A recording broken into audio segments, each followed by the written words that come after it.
So, gi-interview ni Katunying guys si President Marcos. So, dili pa siguro presidente si Juan ani or presidente na ba si Marcos ani.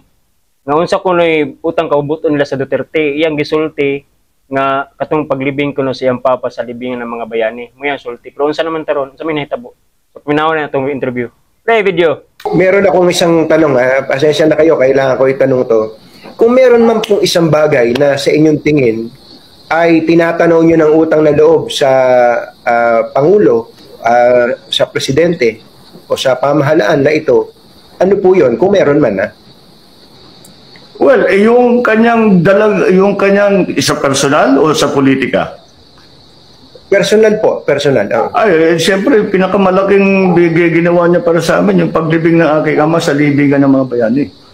Yun ang pinaka-importante para sa amin, para sa pamilyang Marcos, siyempre, at matagal na namin ipinaglaban yan eh.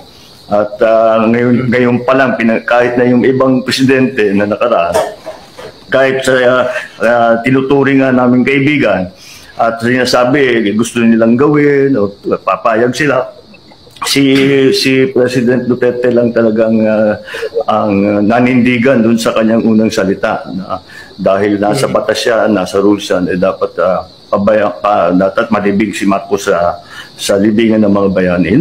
Hindi habang sa kasaysayan ng pamilyang Marcos, di na namin makakalimutan yan.